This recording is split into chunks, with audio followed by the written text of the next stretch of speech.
Hello everyone, my name is Wale once again and welcome to Building Engineers. This is the third video in our series and today we're going to be talking about the things that you need to realize as you're transitioning from the classroom to the workplace. Now I know a lot of people just graduated this year, a lot of people just finished their master's degrees or their bachelor's degrees or even their PhDs, and some of them are going to be, most of them hopefully are going to be transitioning from the classroom, from the university level to the workplace. And there are many things that you need to realize as you transition from the classroom to the workplace. Hopefully you've learned a lot of those things while you were in school, learning in classrooms, and hopefully you've picked up one or two things from internships or from previous jobs, and you're ready to go into the workplace full time.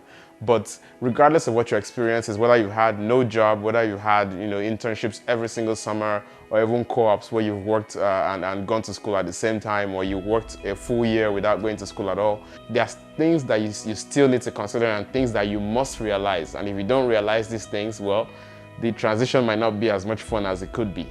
And the first one, without further ado, let's start. The first thing you need to realize as you transition from the classroom to the workplace is that you are like Jon Snow. Literally, you are like Jon Snow. You know nothing. And you need to realize that you know nothing. It doesn't mean that all the knowledge you gained in college is a waste, but as an engineer, most of the knowledge that you gained in college might not be used, especially for some specific kinds of engineering. There are some of these where the things that you learned in school probably won't even apply much in the workplace. For instance, it's been said that for electrical engineers, the amount of knowledge you actually use in the workplace is less than 10% of what you actually used, what you actually learned in college. Think about that for a second. You went to classes for 8 semesters or more just to get a degree, and at the end of the day, you're only going to use, how many semesters is that? That's less than 2 semesters worth. Less than 2 semesters worth, actually less than 1 semester's worth of classes. That's what you're going to use in the workplace. Isn't that a waste?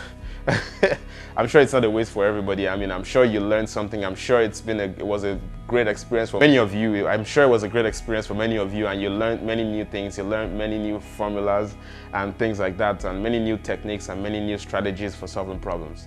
But at the end of the day, you still need to realize that you are like a sponge. You're like a new person. You're a newbie. You're a noob, basically, as you get into the workplace, and you need to realize that. It doesn't mean that you're dumb, it doesn't mean that you don't know anything, it just means that you need to have that mindset going in, that you have a lot to learn.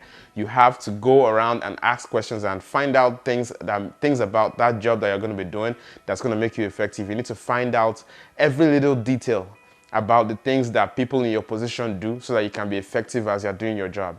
The thing is, you need to realize that you are somebody who's there to make a difference in that company. So because of that, you need to learn how engineers think in the workplace. And by the way, we addressed that in a video previously, in video number 2, I believe. The link is in the description. Make sure you go watch it. So you need to learn as much as you can about the job, about the different positions that contribute to producing what your company produces. You need to learn about the different aspects, the different levels of the organization so that you can be effective in that workplace.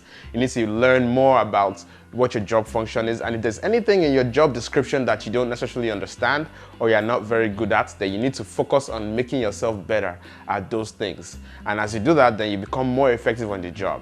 And that leads me directly into my second thing that you need to realize as you transition from the classroom to the workplace. And that second thing is realizing that while you were in college, you paid for people to add value to you. But now, as you are transitioning to the workplace, you need to realize that you are adding value to people, and as you add value to people, you get paid for it. And that's why the companies invest so much into finding the best graduates to join their companies, because they're looking for the people who can add the most value to them.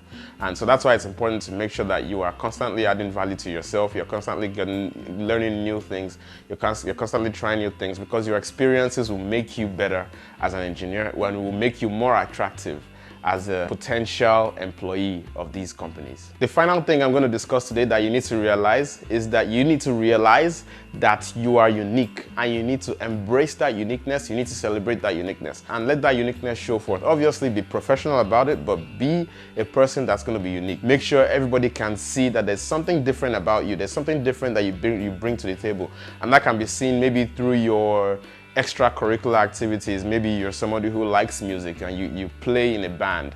Let that be something that you celebrate, the fact that you do play in a band, because these days too many people go into the workforce trying to be like this, trying to be a carbon copy of this template of an engineer, and that doesn't really end up well because you end up struggling with yourself as to who you are and who people expect you to be. So why don't you just be yourself, but at the same time be professional about who you are, because the more different you are, the more you are celebrated. But at the same time, obviously, once again, be professional. Let people know you for something that they don't know anybody else for. Let people see you, meet you, discuss with you, and in discussing with you, realize that, wait, there's something different about you, because that difference that you bring to the table makes you more attractive as a person. Well, that's all we have for you today. Subscribe if you like these videos. Make sure you comment. What do you think an engineer needs to realize as it transitions from the classroom to the workplace? What do you think? Thank you for watching.